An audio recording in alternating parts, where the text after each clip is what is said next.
Hello and welcome to the Kriegel Gaming Network. I'm making a special video today for my buddy Blake. Blake, this video is explicitly for you. We've been talking about Boundless and I've been harping about it, so what I want to do is take you on a brief tour. Uh-oh. Where?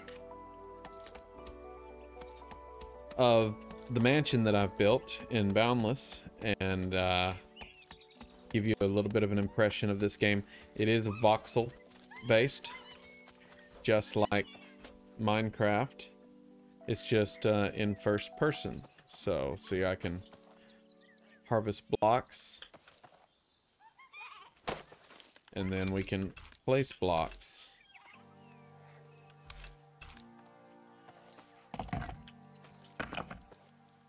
And blocks of varying variety.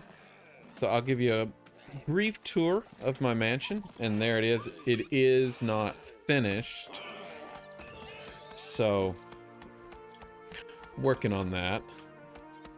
This thing has been a long time in the making. I'll have to show you the facade at night though, because it looks way better at night when it's lit up. And plus I think I'm going to change the color scheme, and the use of some of these blocks is simply because of their prestige, monetary value, like these stairs here. So I pre-drafted this entire build in Magic Voxel, which is a 3D voxel drafting rendering program. And then I built this mansion block for block, well, with some creative liberties alongside of the voxel program. The stairs were really difficult. Chandeliers were kind of difficult. In this game, you can chisel blocks into different shapes. So even though a block, you can lay it down as a square, then you can chisel it, and different chisels have different shaping effects, such as what I did with the walls here. I went several blocks deep to get a lot of depth in the walls.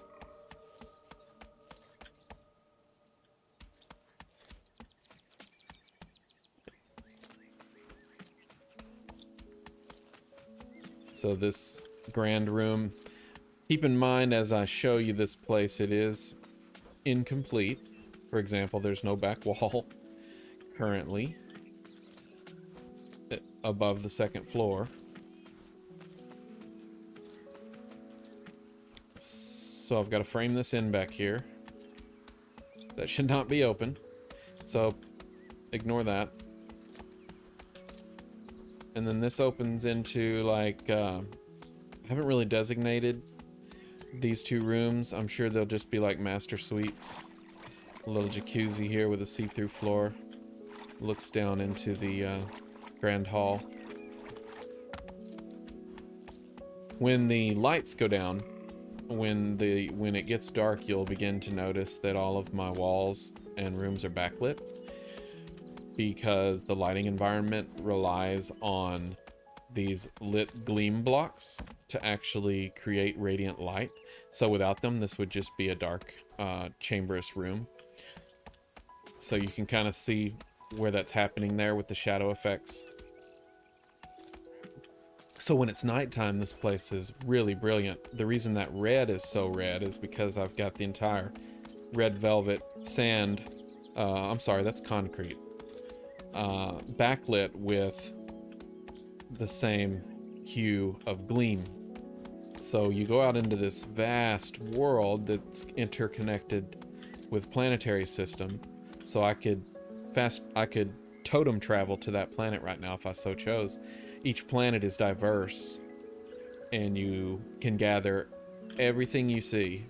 This is a complete voxel world, and it all regenerates unless you place your plot down to save your space. So once you place a plot, you fuel the beacon and you can save whatever build materials you lay down.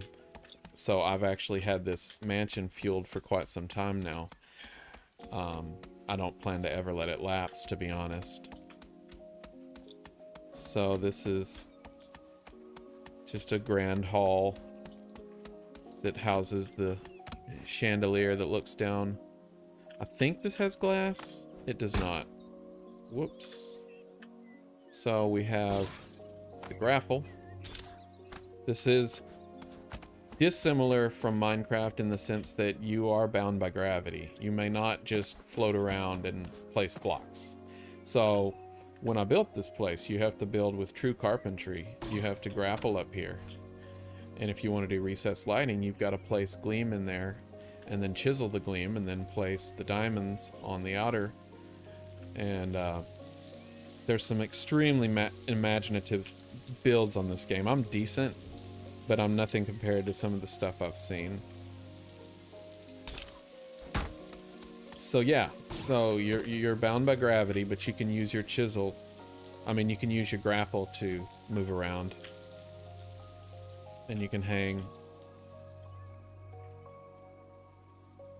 like so. Ah. I'm walking and I don't know why. There we are. This walks out into a balcony, which overlooks my front entry walkway, my bridge. I'm gonna build some ships in the bay down there and turn that stream into a harbor. And then may do a grand bridge across that chasm over there. There's some more planets you can see. So we'll head back in here. I want to finish showing you the rest of the mansion. I don't want to take too much of your time, but I do appreciate you checking this out. So this room mirrors the same grand suite on the other side. One really cool feature is I've added indoor elevators. As such, I mean, in a creative way, you swim up. So it's the most clever way I could think to do an elevator. So you just swim up the water and lo and behold, you're on the next level. Now, obviously I've got to build up from here. This is going to be like a party room, and it'll have like banisters here that can overlook into the jacuzzi down there and the grand window that overlooks the world. And that took a lot of work. This mansion represents, so my playtime in Boundless is over 3,000 hours, and this mansion represents, if you count gathering the materials as well as manufacturing, this mansion probably has 2,000 to 2,500 hours into it. So it was a huge chunk of my playtime. But every material you see in this mansion also had to be gathered from raw resource and then refined into its current state. So I'll get down to the factory here and show you what I mean. Each one of these pillars houses a winding staircase that XY mirror one another. The math on that was a nightmare, and the chiseling, I'm sure you can imagine, as I go down this staircase, the chiseling logistics to make it land just like so. We're back into that master suite, and then try not to get dizzy here. And now we're back in the grand entrance. So the sun's setting. You can see how the light begins to play in here now. I backlit the staircase and the pillars, which is why you're getting that. I was actually one of the first people in this community. I'm an early access pioneer of the game. So I helped bring this game. I helped back this game when it was still in early access. It's definitely my favorite game of all time. But anyways, I found out early on, I was one of the first people to find out that if you chisel these blocks in such a way, you can backlight them with gleam and it will actually shine through. And so it becomes this beautiful effect of color. And that's actually why this room is so bright. If this room wasn't lit with gleam, it would just be dark. And the chandeliers are lit. Each one of these blue walls is actually completely backlit. The stairs are backlit. This entire room is lit and backlit. So I'll show you the facade at night and see this place really comes to life. Something very magical about this location. When I stumbled upon it early on, I knew that I would build here. And so I started to level the foundation up there, and this place just kind of got a life of its own. And then that's when I went into Magic Voxel and began to really pre-render this thing. There's still more to show you. This is a little shortcut, so ignore my shortcut right now. It's just because it's still in a mid-build. So we're kind of behind the walls, as it were, right now. I'll show you what, I'll give you a peek behind the curtain. So these are powering my machines. And this is what the rough looks like in the background of things. That's electrical conduit being powered by spark, which is then powering these high-tier generators, which then powers that is a mixer. That is a refinery. And so this is behind, this is basically access space. It'll be closed off when I'm done, because I'm going to mirror what I'm about to show you. I'll be mirroring it over here, which is why I've left all of this open. As I say, it's an incomplete build, but this is my functional factory. So what you have is a forge where you can add modifications to weapons. My refinery, where I turn, for example, raw block into that refined block there. This is my compactor. Has a lot to do with turning raw gems into that. Of course, all my storage and my lighting. You may notice the cascading waterfall in the back. I'm considering replacing that with glass, but right now it's just the waterfall. It is kind of nice because I can ride it up like an elevator to the back deck. There's the side, and then the back deck here. And so the back also looks out to a stream. I'm going to turn that stream into a pool, though. That's an underground section, so I'll go ahead and show you that. Except we're going to take the long way. If you have a moment, indulge me, please. It's the rest of the factory. I won't bore you with what the rest of the machines do, but you can array those machines however you like. I just chose to do the stealth install and put them behind their corresponding gem element, so that you only see one block of the machine array, but you saw already the guts earlier, so you know what all's behind that. I just like the clean, streamlined look. And then surrounding the machine is storage with items that pertain to that machine, so quick access. So those are, I've seen workshops much larger than mine, but I will probably tear this thing down and redo it actually in the distant future. So a few other fun additions, just these were early builds underneath in the basement. I'll come back to that. This is some of the weapons that I built in the center forge that have the highest enchantments you can put on them. So I gave them historic sounding names and encase them and show them off here in this little hall. This was the first thing I built. It's the little underground storage bunker underwater. So we're looking up right now at the mansion. And then it just comes into this back room. It's just more storage, and those are just fun. I use a trick with water where it's actually still flowing and being absorbed into the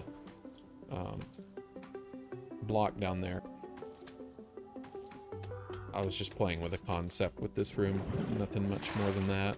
Same thing with that water curtain. As I say, early build down here. But then, kind of proud of this area. This is an entirely backlit white hallway. I was going for pure white. And then with the red door there, it's just kind of a trippy effect. And then it opens into a very surprising area. A general purpose hall here, which I haven't decided. I was really just playing with colors and different elements, different block elements here. But then I did make it open up into a swimming hall. This room was kind of expensive to make. Everything in here is a high-tiered, refined block. But it's got a great aesthetic. And a little diving board here. And my pool. Very proud of this.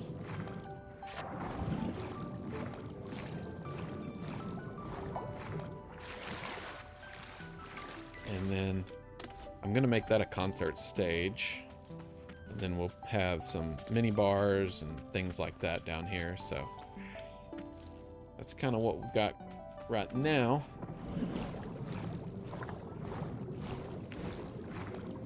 Probably, if I were to estimate, I would say I have another good 1,000 to 2,000 hours left on this build. So I've actually been pretty intimidated by the amount of work still yet left to do. So everything you're seeing here is about 1.5 years old. I've not actually touched my mansion in a really long time. I've just been fueling the forge and keeping it alive because I won't let this lapse. It means too much to me. Little pub in here. Come and get your drinks, and all of those drinks are play on words related to the lore of Boundless.